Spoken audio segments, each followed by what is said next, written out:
dampak bila kita memakan harta orang lain, sadar maupun tidak sadar.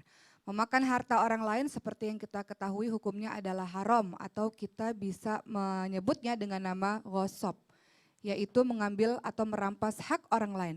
Kata ghosab ini Bu, Pak, sebenarnya bisa kita temui dalam surah Al-Kahfi ayat 79, di mana pada saat itu Nabi Musa dan Nabi Khidir alaihissalam berada dalam sebuah perahu. Dan perahu itu kemudian dibolongi oleh Nabi Khidir alaihissalam sampai-sampai Nabi Musa mengatakan kenapa harus dibolongi. Baru Nabi Khidir menjelaskan karena nanti di sana perahu ini adalah milik orang miskin. Nanti di sana ada seorang raja yang merampas perahu ini. Kita menemukan kata ghosab di situ, merampas atau mengambil harta orang lain. Bagaimanakah dampak bagi orang-orang yang senantiasa mengambil harta orang lain ini, baik sengaja maupun tidak sengaja? Rasulullah SAW bersabda dalam sebuah riwayat, bukan kefakiran, bukan kemiskinan yang aku takuti dari umatku, namun yang aku takuti dari umatku adalah ketika dunia dibentangkan kepada mereka, maka mereka berlomba-lomba untuk mengambilnya, untuk meraihnya. Hubud dunia, cinta dunia membuat orang-orang akhirnya tidak lagi memperdulikan mana yang halal dan mana yang haram. Akan datang suatu masa, kata Rasul, di mana umatku ini sudah tidak memperdulikan lagi harta halal atau haram. Banyak zaman sekarang, halal atau haram tidak peduli lagi. Halal atau haram itu bisa dilihat dari kandungannya maupun dari cara memperolehnya. Banyak dari kita yang tidak memperdulikan lagi, ini halal atau haram, banyak.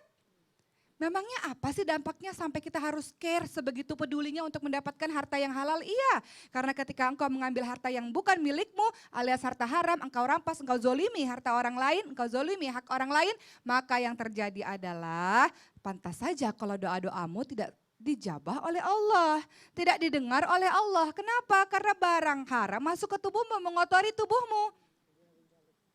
Pada suatu ketika ada seorang yang lusuh, ya Allah, kata Rasulullah, bagaimana mungkin Allah mendengarkan doamu, padahal di dalam dirimu adalah ada barang-barang haram, pakaianmu haram, minumanmu haram, semuanya haram. Bagaimana mungkin ibadahmu tidak bisa diterima 40 hari? Itu kan memang sudah jelas. Apalagi hati-hati orang yang merampas hak orang lain, mengambil hak orang lain, orang terzolimi tidak hanya di dunia saja, tapi di akhirat mendapatkan akibatnya. Apa itu? Menjadi orang-orang yang bangkrut. Orang yang kita zolimi, maka pahala dari kita akan kita transfer kepadanya. Ketika masih belum cukup juga, maka dosa-dosa dia transfer kepada kita. Itulah yang dinamakan dengan orang-orang yang bangkrut. Rasulullah SAW sangat mencela perbuatan seperti ini. Yang tidak disengaja atau kita tidak paham. Contohnya apa? Mudah sekali. Di sebelah kita ada tanah kosong, kita tahu itu punya orang, tapi nggak ada rumahnya misalnya. Ada buah-buahan di situ, ada pohon yang ada buah-buahan gitu ya. Kita lewat, kita petik, kita makan. Kita lewat rumah tetangga, bunganya bagus banget, kita petik, kita ambil. Saya kira kita makan juga Ustaz Oki bunganya. Kita petik iseng nih kita ambil. Bukan barang kita, bukan milik kita ambil. Yang paling sederhana yang sering terjadi antara saya sama Ustadz Maulana contohnya. Ustadz Maulana setelah Islam itu indah, udah selesai. Saya masih ada program lagi, artinya konsumsi makanannya saya ada 2. Dari Islam itu indah sama dari program satu lagi. Kalau Ustadz cuma 1 dari Islam itu indah. Sehingga Ustadz sangat berhati-hati. Ini contoh Bu ya, contoh real. Ustadz bilang kalau saya boleh makan hanya makanan Islam itu indah aja. Kalau Ustadz Oki sih enak bisa makan dua-duanya gitu. Nggak boleh, itu adalah hal kecil tapi itu bukan hak kita. Jangan sampai kita ambil. Abu Bakar As-Siddiq radhiyallahu anhu termasuk salah satu sahabat yang sangat berhati-hati untuk tidak memakan hak orang lain. Untuk tidak merampas hak orang lain. Begitu tahu ada orang memberikan makanan yang didapatkan dengan jalan yang tidak halal. Sudah masuk ke mulutnya Abu Bakar congkel itu makanannya Bu, sampai dimuntahkan kembali. Saking takutnya untuk memakan barang-barang haram, memasukkan barang-barang haram ke dalam tubuhnya.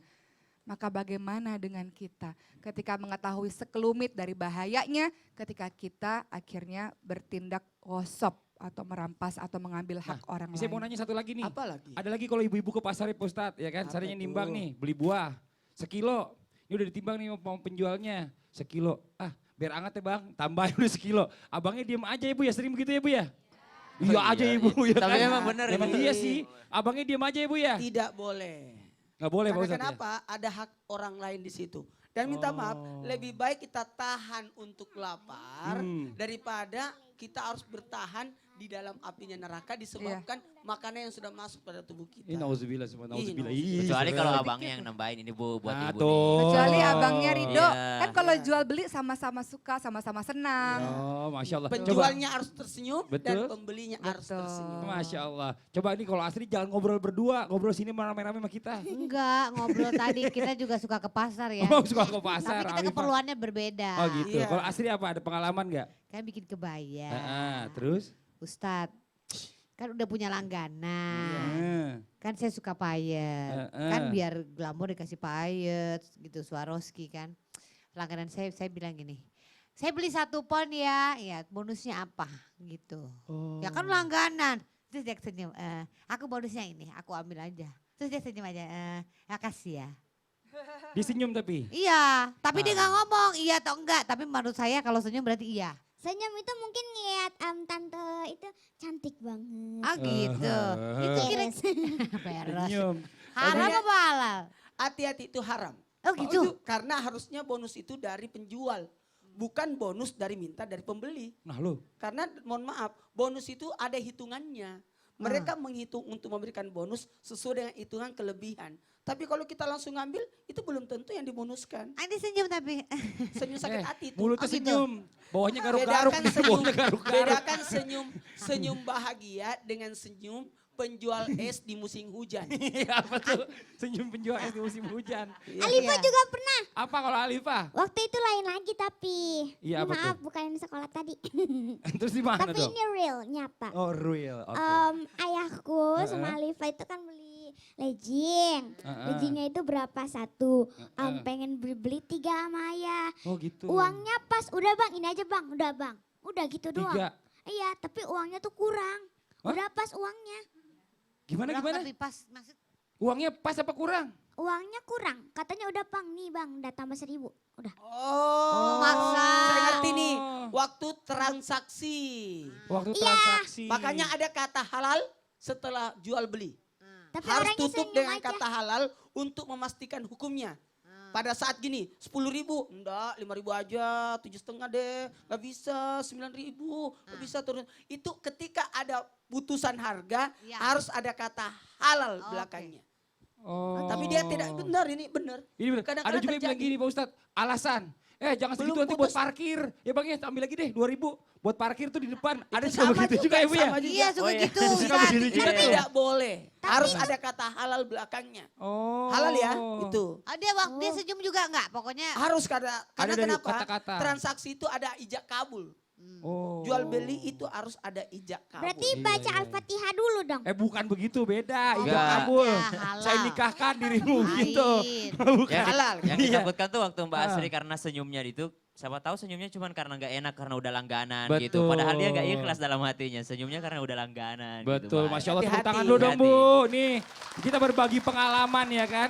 Jangan sampai segala sesuatu yang kita lakukan itu ternyata salah. Ini pelajaran banget Iya, buat saya nih. Saya mau kasih informasi buat Apa tuh, Pak semuanya Ustadz? jamaah Boleh. yang mau berangkat ke pasar, ke mall atau apa, membawa anak, itu tangannya anak harus dijaga. Oh gitu. Kadang-kala kita tidak sadar anak itu mengambil atau apa Oh, masuk iya di benar. kantong. Jadi boleh anak-anak dibawa tapi diawasi tangannya, dikhawatirkan. Masya Allah ini pelajaran Itu lagi nih buat dikhawatirkan. kita Karena nih. jauhilah bawa anak ke pasar. Dikhawatirkan anak itu menyebabkan Anda berdosa disebabkan anak. Oke, Masya Allah ini pelajaran banget ya buat semuanya ya Bu ya. Ini buat jamaah yang ada di studio dan juga jamaah yang ada di rumah. Jangan kemana-mana nih, setelah ini kita akan ajak nih buat jamaah yang ada di studio juga dan di rumah juga untuk melihat tayangan tentang mengambil harta milik orang lain. Ini pelajaran buat kita semua nih Bu ya. Mudah-mudahan nih kita bisa juga mengambil hikmah dan juga ada berkah jutaan rupiah yang akan kita bagikan kepada jamaah yang ada di rumah. Jangan kemana-mana, tetap di Islam itu indah. Jamaah! Oh jamaah! Alhamdulillah.